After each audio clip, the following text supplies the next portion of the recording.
ప్రభునేసుక్రీస్తు నామం పేరిట మీకు అందరికీ శుభాభివందనాలు తెలియపరుస్తున్నాను. ఇరాన్ ఇజ్రాయెల్ మధ్య జరుగుతున్న యుద్ధం గురించి అనేకమైన విషయాలు మన బైబిల్ కోణంలోంచి మనం తెలుసుకుంటున్నాం. 14వ రోజుకి యుద్ధం చేరింది. చాలా స్పెక్యులేషన్స్ మనకు వినబడుతున్నాయి. అలీ ఖమేనీ యొక్క కుమారుడైనటువంటి ముస్తాబా ఖమేనీ మరణించాడని, కొంతమంది గాయాలు పాలాడని, కొంతమంది హాస్పిటల్లో కోమాలో ఉన్నాడని చాలా విషయాలు చెప్తున్నారు. ఇంకొక వార్త బాగా వైరల్ అవుతూ ఉంది. బెంజమిన్ నెతన్యాహు ఇక లేడు, చనిపోయాడని చాలా వార్తలు వస్తున్నాయి. ఈ వీడియోలో అసలు వాస్తవం ఏంటో మీతో మాట్లాడని ఆశపడుతున్నాను. యుద్ధం జరుగుతున్నప్పుడు యుద్ధ వాతావరణంలో రకరకాల కథనాలు వస్తున్నాయి. వేటిని మనం నమ్మాలి, వేటిని నమ్మకూడదు అనేటువంటి జ్ఞానం కూడా మనకు అవసరం. నేను నిన్న ఒక ప్రత్యేకమైన విషయాన్ని మీకు చెప్పాను. అంత్య దినాల్లో ఇజ్రాయెల్ దేశం ఒంటరి అయిపోతుంది. అంత్య దినాల్లో, కడవ దినాల్లో అన్ని దేశాలు ఇజ్రాయెల్ మీదకి వస్తాయని జకరియా ద్వారా చెప్పబడిన ప్రవచనాన్ని నిన్న మీకు నేను వివరించాను. మరొకసారి దాని గురించి క్లుప్త వివరణ ఇచ్చి నేను ముందుకు వెళ్తాను. జకరియా గ్రంథం 12వ అధ్యాయము 3వ వచనం. ఆ దినమందు నేను యెరూషలేమును సమస్తమైన జనులకు బరువైన రాయిగా చేతును, దాన్ని ఎత్తి మోయేవారందరూ మిక్కిలి గాయపడుదురు, భూజనులందరూ దానికి విరోధులై కూడుదురు. చూడండి, అంత్య దినాల్లో ఇశ్రాయేల్ యొక్క యెరూషలేము యొక్క రాయి బరువుగా మారిపోతుంది. అంటే యెరూషలేము అందరికీ కూడా వ్యతిరేకంగా మార్చబడుతుంది అనేటువంటి ప్రవచనం రాయబడింది. ప్రతి దేశము కూడా ఇశ్రాయేల్కి వ్యతిరేకంగా మార్చబడతారని దేవుని లేఖనం తెలుస్తూ ఉంది. ఇది అంత్యకాల సూచన. ఇది యేసు ప్రభు రెండవ రాకడ సూచన. అంత్య దినాల్లో ఇజ్రాయెల్ అనేక మందికి బరువైన రాయిగా మార్చబడుతుంది. ఈ రోజున ఇరాన్తో జరుగుతున్న యుద్ధంలో జరుగుతున్న సందర్భం అదే.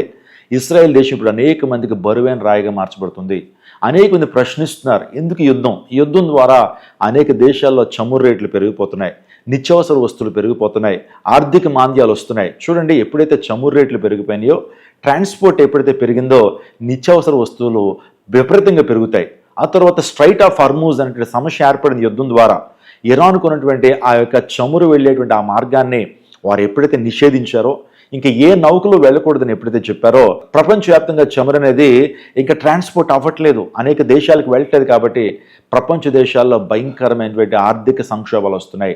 వీటన్నిటికీ కారణం ఇజ్రాయెల్ అనుకుంటున్నారు. వాస్తవానికి ఇజ్రాయెల్ ప్రపంచం గురించి ఆలోచన చేస్తూ ప్రపంచ శాంతి కొరకు ఇంకెలాంటి సమస్యలు ఉండకూడదనే ఉద్దేశంతో వారు యుద్ధం చేస్తుంటే చాలా మంది అర్థం చేసుకోలేక ఇజ్రాయెల్ మీద వ్యతిరేకతను పెంచుకున్నారు. ఈరోజు అమెరికాలో ఉన్నటువంటి అమెరికన్ కాంగ్రెస్ కూడా అమెరికాని ప్రశ్నిస్తూ ఉంది. ఆ యుద్ధం చేయడం ద్వారా అమెరికాకు వచ్చే లాభం ఏంటి?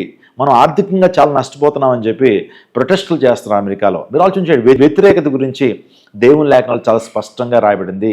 ఒక మాట నేను చెప్పనివ్వండి, అంత్య దినాల్లో జరిగేటువంటి భయంకరమైన యుద్ధం అర్మగెద్దోన్ అనేటువంటి యుద్ధానికి ఈ యుద్ధము ఒక ముంగుర్తుగా ఉందనేటువంటి విషయాన్ని మీకు నేను జ్ఞాపకం చేస్తున్నాను. ఇంక వివరాల్లోకి వెళ్ళిపోదాం. ఖమేనీ కుమారుడు అయినటువంటి ముస్తాబా ఖమేనీ నిజంగా బ్రతికే ఉన్నాడా లేకపోతే చనిపోయాడా? ఇజ్రాయెల్ ప్రైమ్ మినిస్టర్ అయినటువంటి బెంజమిన్ నెతన్యాహు బ్రతికేడా చనిపోయాడా? మీరు ఆలోచన చేయండి. రెండు విషయాల గురించి చెప్పడం మాత్రమే కాకుండా ఇంకా యుద్ధంలో జరుగుతున్న ప్రాముఖ్యమైన విషయాలు మీతో మాట్లాడడానికి ఇష్టపడుతున్నాను. రీసెంట్గా సుప్రీం లీడర్ నుంచి ఒక ప్రత్యేకమైన స్టేట్మెంట్ వచ్చిందని IRGC అనేటువంటి సంస్థ ప్రకటించారు. IRGC అంటే అర్థం ఏంటంటే ఇరాన్ రెవల్యూషనరీ గార్డ్ కోర్. ఇది ఎవరు స్థాపించారు? అలీ ఖమేనీ ప్రారంభించారు. ఇందులో కూడా సైన్యం ఉన్నారు.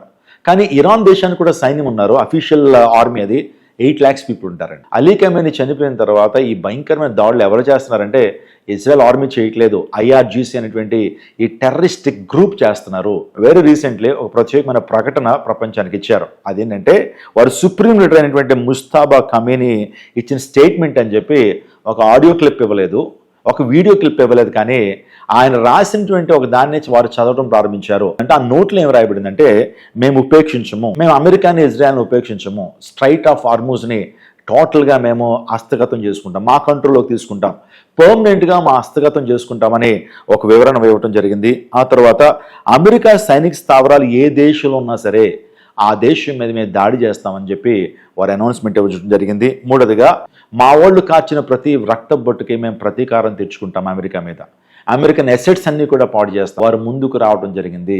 ఇప్పుడు నిజంగా ఈ యొక్క అలీ ఖమేనీ కుమారుడైనటువంటి ముస్తాబా ఖమేనీ బతికే ఉన్నాడా? వాస్తవానికి ఒకవేళ అతను చనిపోయినా సరే వెంటనే అనౌన్స్ చేయరండి. మీకు ఒక చరిత్రలో ఒక విషయాన్ని చెప్తున్నాను. లెనిన్, స్టాలిన్ అనేటువంటి వ్యక్తులు చనిపోయిన తర్వాత వారు కూడా భయంకర నియంతలుగా ఉన్నప్పుడు వారు మరణించిన తర్వాత ఆ గవర్నమెంట్స్ 30-40 రోజులు టైం తీసుకున్నారు వారు మరణం గురించి చెప్పడానికి. అలీ ఖమేనీ గురించి ఎందుకు చెప్పారని ఆలోచన చేస్తే మొసాద్ అద్భుతమైనటువంటి ఆపరేషన్ చేశారండి. సో ఒక్క నిమిషంలోనే అలీ ఖమేనీ అతనితో 40 మంది ప్రధాన వ్యక్తుల్ని మొసాద్ మట్టు కనిపించగలిగింది. ఎప్పుడైతే మొసాద్ ఏజెంట్ అలీ ఖమేనీ యొక్క ఫోటోగ్రాఫ్ తీసి డైరెక్ట్ బెంజమిన్ నెతన్యాహుకు రిపోర్ట్ చేశాడు. అందరూ బట్టి బెంజమిన్ నెతన్యాహు మళ్ళా అమెరికా దేశ ప్రెసిడెంట్ అయినటువంటి డొనాల్డ్ ట్రంప్ కూడా ఆ ఫోటో పంపించడం ద్వారా అప్పుడు వారు కన్ఫర్మ్ చేశారు. ఎప్పుడైతే డైరెక్ట్ ఫోటో వెళ్ళింది కాబట్టి వారు కూడా ఒప్పుకోక తప్పలేదు. లేకపోతే అలీ ఖమేనీ యొక్క మరణాన్ని వారు కూడా దాచి ఉంచేసేటువంటి వారు. ఎప్పుడన్నా ప్రధానులు చనిపోయినప్పుడు, దేశ అధ్యక్షులు చనిపోయినప్పుడు, చాలా ప్రాముఖ్యమైనటువంటి వ్యక్తులు చనిపోయినప్పుడు, టెర్రరిస్టులు చనిపోతున్నప్పుడు ఆ విషయాన్ని వారు దాస్తారు. ఈ లోపల వారన్నీ కూడా చక్కబెట్టుకుంటారు. సైన్యాన్ని కావచ్చు, నేవీని కావచ్చు, ఆర్మీని కావచ్చు, ఎయిర్ ఫోర్స్ని కావచ్చు, ఇంటర్నల్ పాలిటిక్స్ అన్ని కూడా సరి చేసుకుని ఆ తర్వాత అనౌన్స్ చేస్తారు. వాస్తవానికి అలీ ఖమేనీ యొక్క మృతదేహం కూడా ఈ రోజున సమాధి చేశారో లేదో తెలియదు మనకి. తన భార్య యొక్క మృతదేహాన్ని అయితే సమాధి చేశారు, కానీ అలీ ఖమేనీ యొక్క మృతదేహం ఎక్కడ పాతి పెట్టారో కూడా ఎవరికి తెలియదు. ఒకవేళ అలీ ఖమేనీ యొక్క మృతదేహం ఇక్కడ పాతి పెట్టారనంటే కనుక మరలా ఇజ్రాయెల్ ఆ ప్రాంతంలో బాంబ్ బ్లాస్టులు చేస్తుంది, మిజైల్స్ పంపిస్తుంది. ఎందుకంటే ఇలాంటి వ్యక్తుల యొక్క సమాధులు కానీ మెమోరియల్గా ఉండటానికి వీల్లేదు. ఎందుకంటే అక్కడ మరలా కొన్ని టెర్రరిస్ట్ గ్రూపులు, ఆ టెర్రరిస్ట్ క్యాంప్స్ ఆ ప్రాంతంలో జరుగుతాయి. అనేక మంది వీరిని ఇన్స్పిరేషన్గా తీసుకుని అక్కడ భయంకరమైన కార్యాలు చేస్తారని ఇజ్రాయెల్, అమెరికా ఇటువంటి సమాధులను కూడా ఉంచదు. ఒక చిన్న విషయం చెప్తే మీకు అర్థమవుతుంది. Osama bin Laden, Al Qaeda తీవ్రవాద సంస్థకి అధిపతి అయినటువంటి ఒసామా బిన్ లాడెన్, ఆ వ్యక్తిని అమెరికన్ సీల్స్ టీం ఎప్పుడైతే పట్టుకుని ఆ వ్యక్తిని మట్టు కరిపించారు, అంటే చంపేశారు. చంపిన తర్వాత అతని యొక్క మృతదేహాన్ని రాళ్లు కట్టి సముద్రంలో విడిచిపెట్టేశారండి. ఎందుకంటే అతని యొక్క మృతదేహం మరలా లభిస్తే మరలా వీళ్ళందరూ కూడా ఒక మంచి దర్గా కడతారు, లేకపోతే ఒక టెర్రరిస్ట్ గ్రూప్ని ప్రారంభిస్తారు. అతను ఇన్స్పిరేషన్గా తీసుకుని అనేక గ్రూపులు ప్రారంభించబడతాయని మృతదేహాన్ని కూడా అవి లభ్యం కాకుండా చూశారు. నాకు విషయం గుర్తొస్తుంది ఏంటంటే, బైబిల్ గ్రంథంలో మోషే అనేటువంటి ఒక దైవజనుడు ఉన్నాడు, ప్రవక్త. ఇశ్రాయేల్ని ఐగుప్తు దేశం నుంచి బయటకు నడిపించినటువంటి మోషే తన జీవితంలో అతను మరణించాడు. 120 సంవత్సరాలు బతికాడని దేవుని లేఖనాల్లో మనం చూస్తుంటాం. అతను మరణాన్ని దేవుడు మరుగు చేశాడు, అతను మృతదేహాన్ని దేవుడు మరుగు చేశారు. ఇశ్రాయేల్ కూడా అలాంటి వారే. వారి ప్రవక్త అయినటువంటి మోషే మరణిస్తే ఇప్పటికి గనక అక్కడ సమాధి ఉంటే గనక ఇశ్రాయేల్ అందరూ కూడా మోషేని ఆరాధించేటువంటి వారు. మోషే సమాధి దగ్గరికి వెళ్ళి రకరకాల పిచ్చి పిచ్చి పనులు చేసేవారేమో. ఈరోజు కూడా చాలామంది, కొంతమంది దైవభక్తులు చనిపోతే, దైవభక్తుడు చాలా మంచి వ్యక్తి, మంచి దైవభక్తి కలిగినటువంటి వాడు, అద్భుతమైన సేవ చేశారు, కానీ వెనకాల ఉన్నటువంటి వారు ఏం చేస్తారంటే ఆ యొక్క సమాధి దగ్గరికి వెళ్ళి మట్టి తినటం, అక్కడ చెట్లు కొన్ని పువ్వులు తినేయటం, ఆకులు తినేయటం చేస్తున్నారు. అందును బట్టే దేవుడు మోషే యొక్క సమాధిని ఆయన ఏం చేశాడు, మరుగు చేశాడు. ఇంకా పరిశుద్ధ గ్రంథంలో మనం కొన్ని వాటిని దేవుడు మరుగు చేశాడు. వాటిలో ప్రాముఖ్యంగా చెప్పాలంటే ఏదైనా వనాన్ని దేవుడు మరుగు చేశాడు, మోషే సమాధిని మరుగు చేశాడు. ఎందుకంటే విగ్రహారాధన అనేటువంటిది ప్రారంభించబడుతుందనే ఉద్దేశంతో. సో ఇజ్రాయెల్ యొక్క ఆలోచన, అమెరికన్ ఆలోచన అదే. ఒకవేళ అలీ ఖమేనీ యొక్క సమాధి కనుక కడితే దాని మీద కూడా వారు బ్లాస్ట్ చేసి మొత్తం సమాధిని లేపేస్తారు. ఎందుకంటే అక్కడ భయంకరమైన టెర్రరిస్టిక్ భావజాలాలు లేవుస్తాయనే ఉద్దేశంతో. ముస్తాబ్ ఖమేనీని కూడా ఇజ్రాయెల్ మట్టు కరిపించారు. ఆ వ్యక్తి కోమాలో ఉన్నాడనేటువంటి విషయాన్ని వారు చెబుతున్నారు. హాస్పిటల్లో ఉన్నాడని మరికొంతమంది చెప్తా ఉన్నారు. ఏదైనప్పటికీ చాలా మంది విశ్లేషకులు చెప్తున్న విషయం ఏంటంటే అలీ ఖమేనీ యొక్క కుమారుడు చనిపోయి ఉండొచ్చు, అలీ ఖమేనీతో పాటు చాలా మంది మరణించి ఉండొచ్చు. వాస్తవానికి సుప్రీం లీడర్ అలీ ఖమేనీ ఎప్పుడైతే చనిపోయారో, ఏ ప్రాంతంలో అయితే మిజైల్స్ తో దాడి చేశారో అక్కడ ఆయనతో పాటు తన భార్య చనిపోయింది, ఆ తర్వాత తన యొక్క కుమార్తె చనిపోయింది, కుటుంబ సభ్యుల్లో చాలా మంది చనిపోయారు. అలీ ఖమేనీతో ప్రధానమైనటువంటి లీడర్స్ అందరూ కూడా చనిపోతే కింద మరలా ఒక సెల్లార్ అనేటువంటిది ఉన్నదట. ఆ సెల్లార్ మీద కూడా 4 రోజుల తర్వాత మరలా ఇజ్రాయెల్ వారు దాడి చేశారండి. ఇజ్రాయెల్ వారు ఆ సెల్లార్ మీద దాడి చేశారు. ఆ సెల్లార్లో ఆ టైంలో మీటింగ్లో ఈ వ్యక్తి ఉన్నాడు అనేటువంటి విషయం వారికి అందింది. వారు మరలా బ్లాస్ట్ చేయడం జరిగింది. ఆ యొక్క దాంట్లో ఈ యొక్క అలీ ఖమేనీ కుమారుడు అయినటువంటి ముస్తాబ్ ఖమేనీ కూడా మరణించాడని అనేక మంది వార్తాపత్రికలు చెప్తున్నారు. ఇప్పుడు ఇంకొక విషయాన్ని చెప్తున్నాను, అదేంటంటే బెంజమిన్ నెతన్యాహు మరణించాడా? ఇరాన్ వేస్తున్నటువంటి బ్యాలిస్టిక్ మిజైల్స్కి ఈ యొక్క బెంజమిన్ నెతన్యాహు కూడా మరణించాడనంటే ఎక్కడా కూడా ఏ ఆధారం లేదు. అతని మృతదేహం కానీ లేకపోతే అతని వీడియో టేప్లు, అతడు ఇజ్రాయెల్తో పనిచేస్తున్నటువంటి ఆ యొక్క పనితీరంతా కూడా అతని వీడియోలు నిన్న మొన్న కూడా రిలీజ్ చేయని, ఇవన్నీ కూడా ఏఐ జనరేటెడ్ ఫోటోగ్రాఫ్స్ అని, అవన్నీ కూడా AI generated videos and photographs అని చాలామంది కొట్టిపారేస్తున్నారు. అందులో ఎంత మాత్రం కూడా వాస్తవం లేదు. నిన్న మొన్న కూడా కొన్ని వీడియోలు బయటకు వచ్చినాయి. బెంజమిన్ నెతన్యాహు సైన్యంతో మాట్లాడుతున్న వీడియోలు, ఆ తర్వాత అతను అఫీషియల్గా ఇస్తున్న వీడియోలు కూడా బయటకు వచ్చినాయి. కాబట్టి ఇలాంటి వార్తలు మీరు నమ్మొద్దు. బెంజమిన్ నెతన్యాహు బతికే ఉన్నాడు. బెంజమిన్ నెతన్యాహుకి ఏ ప్రమాదం జరగలేదు. ప్రపంచాన్ని గడగడలాడించేటువంటి ఆ దేశం యొక్క ప్రధానమంత్రిని టచ్ చేయాలంటే ఎవరికన్నా ఎంత ధైర్యం కావాలి? ప్రపంచంలో మొసాద్ చేస్తున్న ఆపరేషన్స్ గురించి ఒక్కసారి తెలుసుకోండి. ఆ దేశ ప్రధాని మొసాద్ కాపాడుకోలేదు మీరు అనుకుంటున్నారా? నిజంగా బెంజమిన్ నెతన్యాహు టచ్ చేసేటువంటి వారు ఎవరు ఉండరండి. ఎందుకంటే వారికి ఉన్న డిఫెన్స్ సిస్టమ్ కావచ్చు, వారికి ఇంటెలిజెన్స్ వ్యవస్థ కావచ్చు, ప్రపంచంలో టాప్ క్లాస్ ఇంటెలిజెన్స్ వ్యవస్థను కలిగి ఉన్నటువంటి దేశం ఏదైనా ఉందంటే అది మొసాదే. దేవుని చిత్తం అయితే మొసాద్ యొక్క సీక్రెట్ ఆపరేషన్స్ గురించి ఒక వీడియోలో మీతో మాట్లాడతాను. ఒళ్ళు గొగురుపాటు కలుగుతుందండి. ఈరోజు చాలా సినిమాలు అనేటువంటివి మొసాద్ చేసిన ఆపరేషన్స్ మీద ఒక్కొక్క ఆపరేషన్ ఒక సినిమాగా తీసి కొన్ని కోట్లు గడించినటువంటి డైరెక్టర్స్ మనకు తెలుసు. ఒక మాట నేను చెప్పినండి, బెంజమిన్ నెతన్యాహు సజీవంగానే ఉన్నాడు. రీసెంట్గా మాట్లాడిన వీడియోస్ కూడా మన వార్తాపత్రికలను చూస్తాం. ఈ రోజున చాట్‌జీపీటీని అడగండి, పర్ప్లెక్సిటీని అడగండి, ఏది అడిగినా సరే ఇది ఫేక్ అనేటువంటి విషయాన్ని తెలియజేస్తుంది. మీరు వెరిఫై చేసుకోండి. కావాలంటే గూగుల్ని అడగండి, చాట్‌జీపీటీని అడగండి, పర్ప్లెక్సిటీని అడగండి. అన్నీ కూడా చెప్తున్నాం ఏంటంటే బెంజమిన్ నెతన్యాహుకి ఏ హాని జరగలేదని. ఇశ్రాయేల్ని కాపాడు, వాడు కునుకుడు, నిద్రపోడు. దేవునికి ఒక ప్రణాళిక ఇజ్రాయెల్ దేశం మీద ఉంది. మీరు అన్నారు కదండి, అంత్యదినాల్లో ఇజ్రాయెల్ ఒంటరి అయిపోద్దని, జెరూసలేం యొక్క రాయి బరువు అయిపోతున్నారు కదా. అది ఒక టైంలో దేవుడు అనుమతించినప్పుడే వారి యొక్క రాయి బరువు అవుతుంది, కానీ ముందు బరువు అవుతుందని చెప్పలేదు. విజయాన్ని సాధిస్తుంది. ఇశ్రాయేల్ని కాపాడువాడు కొనుక్కుని నిద్రపోడు. నీకు విరోధంగా రూపించబడిన ఏ ఆయుధం వర్దలదు. అలీ ఖమీనీ లాంటి వాళ్ళు 100 మంది వచ్చినా సరే ఇజ్రాయెల్ జాతిని అంతమొందించలేరు. ఇంకో మాట చెప్తున్నాను, ఎందుకు ఇజ్రాయెల్ అనేక మందికి బరువు అవుతుందనంటే ఒక ప్రత్యేక ఉద్దేశం ద్వారా. ప్రపంచవ్యాప్తంగా అనిశ్చితి ఏర్పడుతుంది. ఇజ్రాయెల్ దేశం మీద అనిశ్చితి ఏర్పడుతుంది కాబట్టి ప్రపంచవ్యాప్తంగా చెదిరిపోయినటువంటి యూదులందరూ కూడా మరలా సమీకరించబడాలి. ప్రపంచవ్యాప్తంగా చెదిరిపోయినటువంటి యూదులందరూ కూడా యాకోబు ఇంటికి వచ్చేయాలి. వాస్తవానికి యూదులు చాలా దేశాల్లో నివసిస్తున్నారు. మీకు తెలుసా, మన ఆంధ్రప్రదేశ్లో తెనాలి, చీరాల ప్రాంతాల్లో కూడా యూదులు ఉన్నారు. ఇంకా ప్రపంచవ్యాప్తంగా అనేక దేశాల్లో యూదులు ఉన్నారు. ఇప్పుడు ఎప్పుడైతే యూదుల మీద ద్వేషం పెరిగిందో ఆ దేశాల్లో వారికి ఇన్సెక్యూరిటీగా ఫీల్ అవుతారు. అనిశ్చిత వాతావరణం ఉంది కాబట్టి అనేక మంది యూదులు వారి దేశానికి వచ్చేస్తారు. అంజూరపు చెట్టు లేతదై చిగురించినప్పుడు వసంతకాలము వస్తుందని దేవుని లేఖనం సెలవిస్తుంది కదా. ఇప్పుడు దేవుని ఉద్దేశం ఏంటంటే యాకోబు ఇంటికి అందరూ చేరిపోవాలి. నిజంగా యెరూషలేముకి అందరూ చెదిరిపోయిన యూదులందరూ చేరిపోవాలనే ఉద్దేశంతోనే ఈ అనిశ్చితి వాతావరణం ఉందనే విషయాన్ని మనం గమనించాలి. ఇంకొక ప్రాముఖ్యమైన విషయాన్ని మీకు చెప్పాలి. అదేంటంటే ఇజ్రాయెల్కి ఒక ప్రాపర్ న్యూస్ వస్తేనే కానీ అది కన్ఫర్మ్ చేయదండి. రోజున చాలా న్యూస్ వస్తున్నాయి, కానీ ఇజ్రాయెల్కి ఎప్పుడైతే ప్రాపర్ న్యూస్ వస్తే కన్ఫర్మ్ చేసుకునే ప్రపంచానికి వెల్లడి చేస్తారు. అలీ ఖమేనీ మరణించాడనే ప్రాపర్ న్యూస్ వచ్చినప్పుడే ప్రపంచానికి ఆ న్యూస్ అనేటువంటిది ఇజ్రాయెల్ ఇవ్వటం జరిగింది. ఇజ్రాయెల్ ఎప్పుడు అథెంటిక్గా ఉంటుంది, చాలా ఫ్యాక్ట్స్నే బయట పెడుతున్న విషయాన్ని జ్ఞాపం చేస్తున్నాను. ఇంకో ప్రాముఖ్యమైన అప్డేట్ అంటే ఇజ్రాయెల్ రీసెంట్గా సీనియర్ న్యూక్లియర్ సైంటిస్టులని వారు చంపగలిగారు.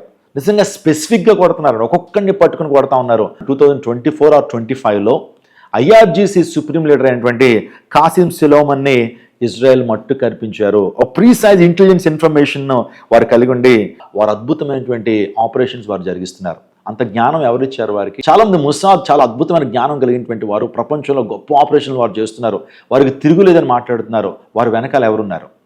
వారి వెనకాల సృష్టికర్తని యెహోవా దేవుడు ఉన్నాడు. మీలో ఎవరికైతే జ్ఞానం కుదువున్నదో వాడు దేవుడిని అడుగువలని లేఖనాలు సెలవిస్తున్నాయి. బుద్ధియు జ్ఞానము సర్వసంపదలు ఆయనదే, గుప్తంలో నేను దేవుని లేఖనాలు సెలవిస్తున్నాయి. అంత జ్ఞానం, అంత పాండిత్యం ఎలా వచ్చిందనంటే దేవుని ద్వారా వచ్చిందని వారు కన్ఫెస్ చేస్తున్నారు. ప్రతి అంశంలో కూడా దేవుని తీసుకొస్తారు వాళ్ళు. ప్రతి అంశంలో కూడా దేవుని వాక్యాన్ని, లేఖనాన్ని తీసుకొస్తారు. వారి ఆపరేషన్ పెట్టిన పేరేంటి తెలుసా? ఆపరేషన్ రోరింగ్ లయన్, అంటే గర్జించు సింహం. యేసుక్రీస్తు ప్రభు వారు కూడా ఈ లోకానికి గర్జించు సింహంగా రాబోతున్నాడు. యోధా గోత్ర సింహం అని యేసుక్రీస్తు ప్రభు వారికి పేరు. నిజంగా వారు ఆపరేషన్స్కి పెట్టుకున్న పేరు ఇవి. ఆ తర్వాత ఇంకొక ఆపరేషన్, మొసాద్ ఆపరేషన్ గురించి చెప్తాను. అది ఆపరేషన్ వ్రాత్ ఆఫ్ గాడ్, దేవుని ఉగ్రత అనేటువంటి ఒక ఆపరేషన్కి వారు పేరు పెట్టారు. ఇలా వారు ప్రతి విషయంలో కూడా దేవుని మీద ఆధారపడటం నేర్చుకున్నారు. ఆపత్కాలంలో దేవుడు నమ్ముకోదగిన సహాయకుడు అని చెప్పడానికి ఈరోజు ఇజ్రాయెల్ యొక్క యుద్ధం ఒక గొప్ప తార్కాణంగా ఉంది. అనేక యుద్ధాలు వారు చేశారు, అయినప్పటికీ ఈ యుద్ధంలో కూడా వారు ఓడిపోలేదు. ప్రతి యుద్ధంలో దేవాదేవుడు జయజీతాన్ని ఇస్తూ వచ్చాడు. యుద్ధం యెహోవాదే. ఈ వీడియోని చూస్తున్న మీరు కూడా ఆపత్కాలంలో ఒకవేళ ఉన్నారా? మీరు ఆపత్కాలంలో దేవుడు నమ్ముకోదగిన సహాయకుడు, ఆపత్కాలంలో దేవుడు ఉత్తరం ఇచ్చేటువంటి వాడు, ఆపత్కాలంలో దేవుడు దిశానిర్దేశకత్వాన్ని సూచించేటువంటి వాడు, ఆపత్కాలంలో దేవుడు మనతో మాట్లాడేటువంటి వాడు, ఆపత్కాలంలో దేవాదేవుడు నిన్ను పోషించేటువంటి వాడు, ఆపత్కాలంలో అద్భుతాన్ని జరిగించేటువంటి వాడు. ఇశ్రాయేల్ పట్టణం కూడా దేవాదేవుడు ఆపత్కాలంలో వారికి దిశానిర్దేశకత్వాన్ని సూచిస్తున్నాడు. ఏం చేయాలి, ఏం చేయకూడదు, ఎటువంటి డెసిషన్స్ తీసుకోవాలి, ఎటువంటి డెసిషన్స్ తీసుకోకూడదు అనేటువంటి శ్రేష్టమైన ఆలోచన విధానాన్ని ఇశ్రాయేలుకి ఇస్తున్నాడు. దేవుడే వారికి ఆలోచనకర్తగా ఉన్నాడనేటువంటి విషయాన్ని మీకు జ్ఞాపం చేస్తున్నాడు. ఆపత్కాలంలో వారిని పోషిస్తున్నాడు. ఆపత్కాలంలో వారికి ఒక మంచి గైడెన్స్ ఇస్తున్నాడు. ఆపత్కాలంలో నూతన ద్వారాన్ని దేవుడు తెరిచేవాడు అంటానికి ఇజ్రాయెల్లో ఈరోజు జరుగుతున్న సందర్భాలు గొప్ప తార్పణ. ఇంకో ప్రాముఖ్యమైన విషయాన్ని మీకు చెప్పాలి. నెక్స్ట్ వీక్ అనేది చాలా క్రూషియల్ అండి. యుద్ధంలో నెక్స్ట్ వీక్ జరిగేటువంటి సంభవాలు చాలా క్రూషియల్. అందుని బట్టి నెక్స్ట్ వీక్లో నేను ఏ వీడియో అప్లోడ్ చేస్తున్నానో దయచేసి వాటన్నిటిని వీక్షించండి, అనేక షేర్ చేయండి. నెక్స్ట్ వీక్ జరిగేటువంటి విషయాలు చెప్తున్నాను. స్ట్రైట్ ఆఫ్ హర్మూజ్ అనేటువంటి దాని మీద ఒక క్లారిటీ వస్తుంది. కంప్లీట్గా స్ట్రైట్ ఆఫ్ హర్మూజ్ని ఇరాన్ క్యాప్చర్ చేయడానికి ప్రయత్నం చేస్తుంది. ఇప్పుడు అమెరికా స్ట్రైట్ ఆఫ్ హర్మూజ్ని క్యాప్చర్ చేసుకుంటుందా? భూగర్భంలో చాలా మిజైల్స్ వారు పెట్టడం జరిగింది. అక్కడి నుంచి ఏ షిప్ వెళ్ళిన పరిస్థితుల్లో స్ట్రైట్ ఆఫ్ హర్మూజ్ ఉంది. రెండోదిగా లాంగ్ టర్మ్ ఆయిల్ సప్లైస్, అంటే భారతదేశానికి పెద్ద ఇబ్బంది ఏమీ లేదు, కానీ చాలా దేశాలు ఇబ్బంది పడుతున్నాయి. లాంగ్ టర్మ్ ఆయిల్ సప్లైస్, చాలా దేశాలకి ఈ ఆయిల్ సప్లై అనేది ఆగిపోతుంది. ఇప్పుడు రష్యా చాలా అడ్వాంటేజ్గా తీసుకుంటుంది. రష్యాలో కూడా చాలా ఆయిల్ నిల్వలు ఉన్నాయి. ఇప్పుడు రష్యా వ్యాపార రంగంలో చాలా అభివృద్ధి చెందబోతా ఉంది. ఎందుకంటే ఎప్పుడైతే ఎక్కడ ఆపబడిపోయినాయో రష్యా ఇప్పుడు డబుల్ ప్రైస్తో అమ్మబోతా ఉంది. అందుని బట్టి ప్రపంచవ్యాప్తంగా గ్యాస్ రేట్లు పెరిగిపోతాయి. మీరు నమ్ముతారా? ఇప్పుడు పెట్రోల్ రేట్లు మనకి 90 నుంచి 100 ఉంటే, ఒకవేళ కనుక నెక్స్ట్ వీక్లో కొన్ని భయంకరమైన కార్యాలు జరిగితే, యుద్ధం ఆపబడకపోతే పెట్రోల్ రేట్ 200 అవుతుంది. 200 రేట్ అయిందంటే మీరు ఆలోచన చేయండి, నిత్యావసర వస్తువులు పెరిగిపోతాయి. ట్రాన్స్పోర్ట్ ఎప్పుడైతే పెరిగిందో ఆటోమేటిక్గా నిత్యావసర వస్తువులు పెరిగిపోతాయి. ఎంత భయంకరమైన వాతావరణం వస్తుందో మీరు ఆలోచన చేయండి. అందులో బట్టి ప్రార్థన చేద్దాం. అందరూ ప్రపంచ శాంతి కోసం ప్రార్థన చేద్దాం. దేవదేవుడిని వేడుకుందాం. వారి హృదయాలను మార్చేటువంటి దేవదేవుడే. ఇంకా మూడోదిగా చెప్పాలంటే ఇంటర్నేషనల్ ఆయిల్ ప్రైసెస్ తగ్గించబడతాయా, పెంచబడతాయనే విషయాలు వచ్చే వీక్ మన క్లారిటీ చేస్తుంది. అమెరికాలో చాలా మంది ముందుకు వచ్చి ఈ యొక్క యుద్ధాన్ని ప్రొటెస్ట్ చేస్తున్నారు. ఖచ్చితంగా అమెరికా సార్ట్అవుట్ చేసుకుంటుంది అనుకోండి, అది వేరే విషయం. కాబట్టి నెక్స్ట్ వీక్ అంటే ఈ సండే తర్వాత జరిగేటువంటి ప్రతి కార్యం కూడా it's gonna be very crucial. ఇప్పుడు యుఎస్ ప్రెసిడెంట్ డొనాల్డ్ ట్రంప్ వారి మీద కంప్లీట్ టేక్ ఓవర్ తీసుకోవాలని ఆశపడుతున్నారు. వాస్తవానికి అది సాధ్యపడట్లేదు. ఎందుకంటే ఐఆర్జీసీ ముందుకు వచ్చి అలీ ఖమేనీ చనిపోతే ఏముంది, ఇంకా మా ఆర్మీ ఉంది, లేకపోతే మా సైనికులు ఉన్నారు, అతని యొక్క ప్రతి అంశాన్ని మేము ఇంప్లిమెంట్ చేస్తాం, అతని యొక్క కోరికను మేము నెరవేరుస్తామని చెప్పి ఇంకా వారు పోరాటం చేస్తూనే ఉన్నారు. అమెరికాని ఎవరైతే సపోర్ట్ చేస్తున్నారో, అమెరికా మిలిటరీ బేస్లు ఏ దేశంలో ఉన్నాయో ప్రతి దేశం మీద దాడులు చేస్తున్నారని. దుబాయ్ ఏం చేసింది? వాస్తవానికి దుబాయ్ ఏమైనా ఇరాన్కి హాని చేసిందనంటే, ఇజ్రాయెల్ మీద వేసినటువంటి మిజైల్స్ కంటే దుబాయ్ మీద వేసినటువంటి మిజైల్స్ చాలా ఎక్కువట. కానీ వారు ఇంటర్సెప్ట్ చేస్తున్నారు. కానీ చాలా అనిశ్చిత వాతావరణము దుబాయ్లో మధ్యపాచ్యం ఏర్పడిందండి. దుబాయ్ అనేటువంటిది చాలా సెక్యూర్డ్ కంట్రీ అని చెప్తూ ఉండేటువంటి వారు. యుద్ధానికి ముందు ఒక క్వశ్చన్ ఎవరిని అడిగితే what is the most secured country అని అడిగితే అందరూ కూడా చెప్పేటువంటి దుబాయ్ అనేది ఏ విధమైనటువంటి యుద్ధ వాతావరణం లేనటువంటి దేశము, ఏదైనా ప్రమాదాలు జరిగినటువంటి దేశము, the most secured place and luxurious place అని మాట్లాడుతుండేటువంటి వారు ఇప్పుడు ఆ విషయాన్ని చెప్పలేకపోతున్నారు. ఎందుకంటే దుబాయ్ మీద అన్ని దాడులు చేశారు. అనేక మంది దుబాయ్లో ఇన్వెస్ట్మెంట్స్ చేస్తారు, కానీ ఇప్పుడు ఆ పరిస్థితి లేదు. దుబాయ్ కూడా చాలా భయంకరమైన దేశంగా, చాలా భయంకరమైన వాతావరణం చోటు చేసుకున్న దేశంగా మారిపోయింది. అనిశ్చిత వాతావరణం. ఒక మాట అని చెప్పినామండి, అంత్యదినాల్లో ప్రాముఖ్యంగా యుద్ధాల గురించి, యుద్ధ సమాచారాల గురించి ఉంటారు. భయంకరమైన కలవరం ప్రపంచ దేశాల్లో ఏర్పడుతుందట. 2025 సంవత్సరంలో కలవరం కంటే 2026 సంవత్సరం కలవరం పెరిగిపోయింది. నేను అంటాను 2027 సంవత్సరం ఇంకా కలవరంగా మారుతూ ఉంటుంది. ఇంకా రోజులన్నీ కూడా వర్స్ అయిపోతూ ఉంటాయి. రోజులన్నీ కూడా చాలా అధ్వానంగా తయారవుతుంటాయి. ఎందుకంటే యేసుప్రభు రాకడ దినానికి, ఆ మహాదినానికి మనం సమీపంగా ఉన్నాం. ఆ రాకడ దినాన్ని మనం సమీపించబోతున్నాం. కాబట్టి డే బై డే వరల్డ్లో పరిస్థితులన్నీ మారిపోతాయి. ఆర్థిక పరిస్థితులు మారిపోతాయి, డిఫెన్స్ రంగంలో పరిస్థితులు మారిపోతాయి, ప్రకృతి వైపరీత్యాలు ఎప్పుడు విన్నటువంటి వార్తలు మనం వింటాం. ప్రజల్లో ప్రేమ చల్లారిపోవటం, అక్రమం విస్తరింప చేయబడటం, కరువులు, భయంకరమైన న్యాచురల్ కెలామిటీస్, ఆకాశ శక్తులు కదిలించబడటం, ఇవన్నీ మనం చూస్తాం. ఈ విషయాన్ని చెప్తున్నప్పుడు దేవుని యొక్క వాక్యపు వెలుగులో ఈ జియో పాలిటిక్స్ని కంపేర్ చేసి మాట్లాడుతున్నాను. చాలా విషయాలు మాట్లాడొచ్చు, కానీ ఈ యొక్క 20 minutes వీడియోలో జరగబోయే చెప్తున్నాను. ఇంకా రానున్న దినాలు చాలా భయంకరంగా ఉండబోతున్నాయి. ఇంకా భయంకరమైనటువంటి దినాలు మనం చూడబోతున్నాం. ఆకాశ శక్తులు కదిలించబడతాయి. నిజంగా ప్రకృతి వైపరీత్యాలు మన యొక్క మానవ జాతి మీదకి రాబోతున్నాయి. అందుని బట్టి ఏనాడు ఈ లోకాన్ని మనం విడిచిపెడతామో మనకు తెలియదు, ఏనాడు ప్రభు ఈ లోకానికి వస్తాడో మనకు తెలియదు. కాబట్టి మనం సిద్ధపడదాం. మన ప్రాణం ఎప్పుడు పోతుందో మనకు తెలియదు. యేసు ప్రభు రాకడదని ఎప్పుడు వస్తుందో తెలియదు. కాబట్టి సిద్ధపడదాం, రక్షించబడదాం, పాపాన్ని విడిచిపెట్టండి, మీ జీవితంలో ప్రభువుని వేడుకోనండి, ప్రభువుని ప్రేమించండి, ప్రభువుని సేవించండి, మీ రక్షణ అంతం వరకు కొనసాగించండి. దేవుడు మీరు ప్రత్యేకంగా దీవించి ఆశించను గాక.